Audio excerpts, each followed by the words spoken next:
Tumaini letu. Wapendwa, leo tunasherehekea siku ya 50 baada ya ufufuko wake Bwana wetu Yesu Kristo.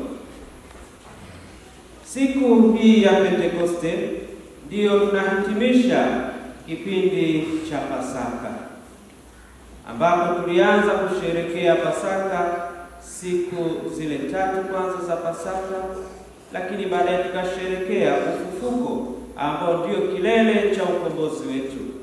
Yesu ameshinda mauti, Yesu ameshinda dhambi, nasi tumekombolewa.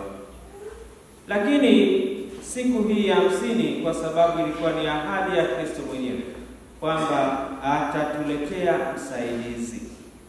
msaidizi ambaye ni Roho Mtakatifu.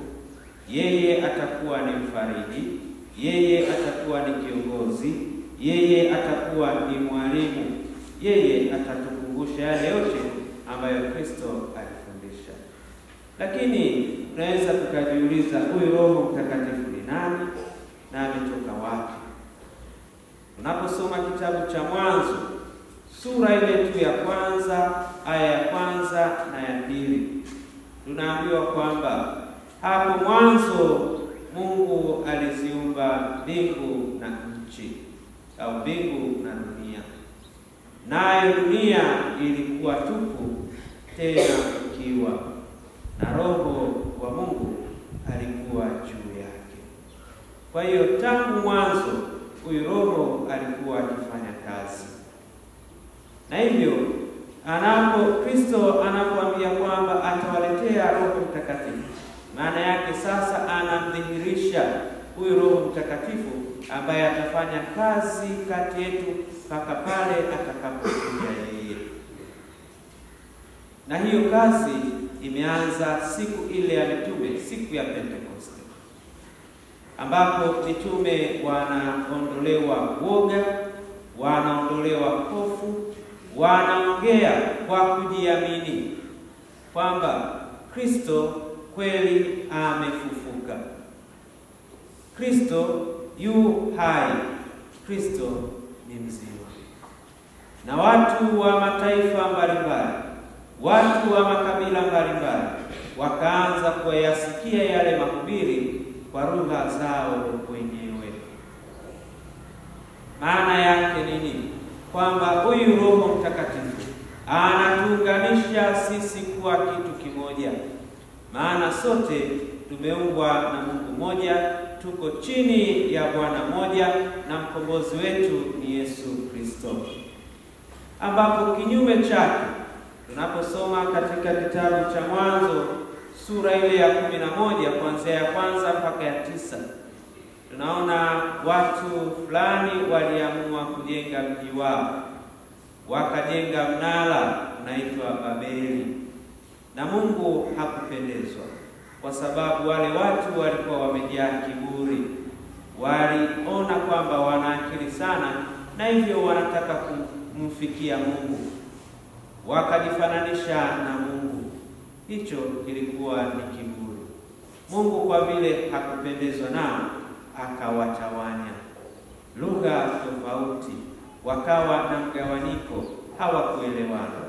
Wale walioelewana walienda kuishi sehemu moja, na baada ya hapo basi akazaliwa makabila mbalimbali. Mnara wa Babeli unawafanya watu watofautiane, lakini Pentekoste inatuunganisha pamoja.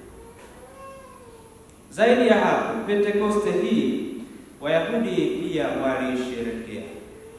Kwanza walisherehekea Pasaka, ambayo ilikuwa ni ukombozi wao kutoka utumwani Misri. Na waliposherehekea sikukuu hiyo ya kukombolewa utumwani Misri, wao wenyewe walijiona kwamba wameshiriki yale mateso ya baba zao, wameshiriki machungu walioyapata, wameshiriki furaha ya kukombolewa kwao, lakini wameshiriki magumu yote waliokutana nayo jangwani, kiu, njaa, nyoka na mambo mengine yote. Waliona kwamba wameshiriki haya yote.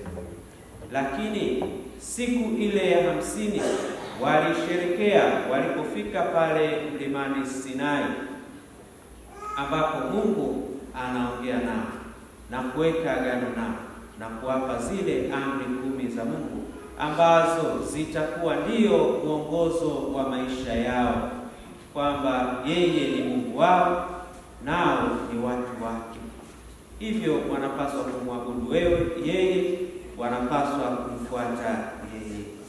Na basi nasi katika siku ya Pentekoste tunasherekea ujio wa Roho Mtakatifu, ambao yeye ni kiongozi wetu.